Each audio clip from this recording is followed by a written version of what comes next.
Number one, that this is in some ways contrary to American culture, that, we are a free and independent nation. Secondly, that free markets, which is what they usually are advocating, are the best way to distribute resources within an economy, and they argue that that would be best for health care. And thirdly, I think the problem is that they often represent those entities which indeed get the benefit from having our present system. Namely, they are insurance companies, private health insurance companies, the pharmaceutical industry. Those are the most common folks who speak against a single-payer national health insurance program.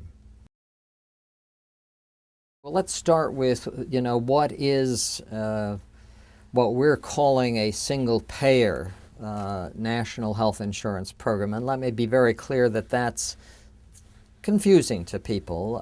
I've had people come up and tell me, you mean I have to be single to qualify for your health plan? No. What we're talking about is a program that essentially provides automatic enrollment for anyone who lives in the United States. That's what real universal coverage is.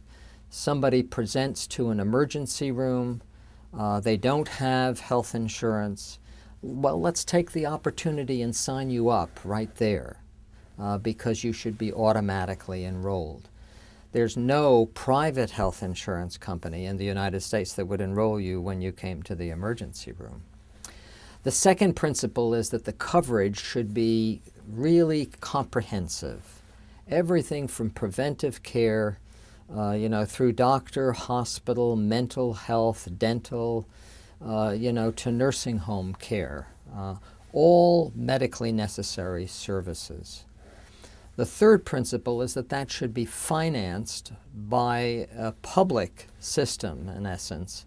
The way in which we finance private health insurance today is using premiums, right? And premiums are really relatively unfair. The president of the company pays the same premium as the secretary, yet their incomes are so widely different. Public financing means that it would be scaled according to income. And the fourth principle is that all of this should be done through a much more simple administration, and that's what single payer is. So that, for instance, the Medicare program, which is our one example of a single payer program in the United States, has a 4% overhead, 3 to 4%. Whereas private health insurance can be anywhere from 20 to 30%. And finally, all of this should be delivered essentially through a, how to describe it, a private delivery system. It's public financing, private delivery. Let me say that in addition to that, there should be free choice of doctor and hospital.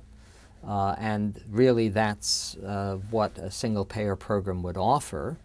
That, right now in private health insurance, you're limited to a network of doctors and a network of hospitals. You have to pay frequently substantially more if you want to go outside that network.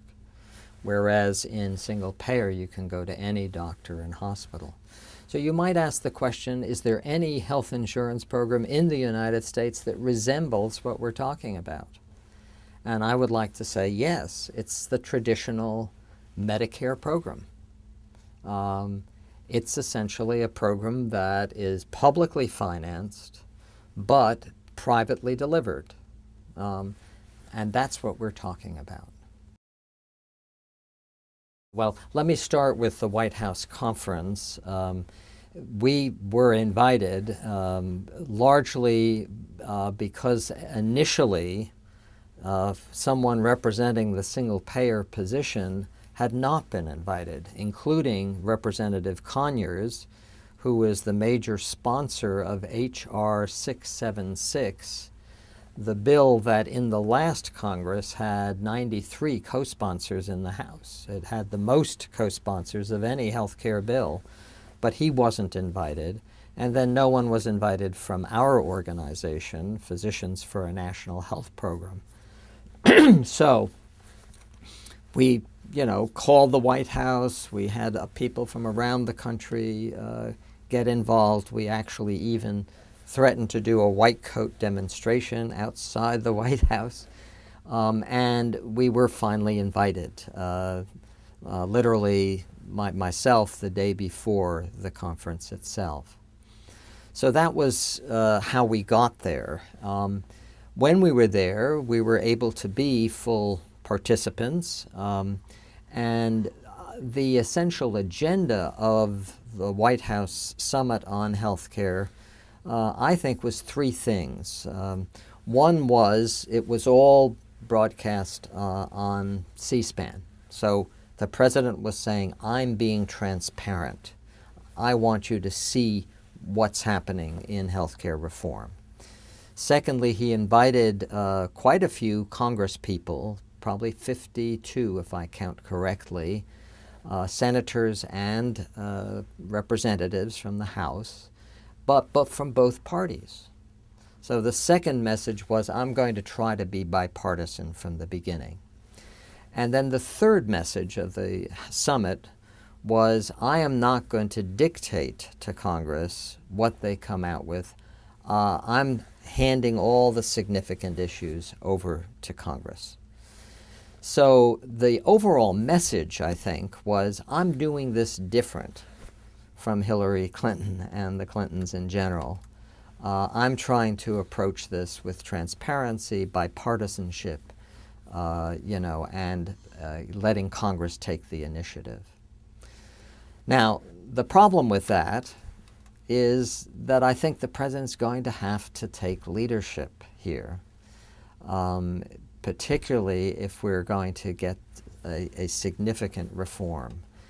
And so far, the notion that you can include the private health insurance industry and maintain a multi-payer system, essentially, I think really flies in the face of the evidence that it's possible to do this. First, there isn't going to be the dollars to grant access to all those who are uninsured, nor to improve the policies for people who are underinsured.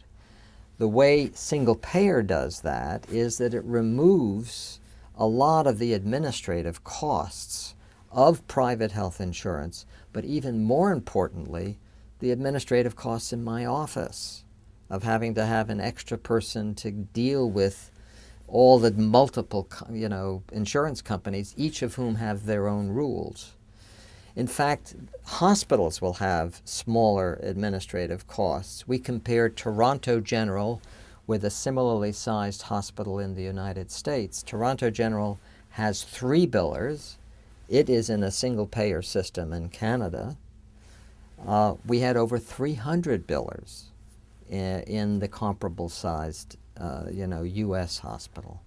So if we converted to a single-payer program, there would be the funds there without increasing the overall cost to the system.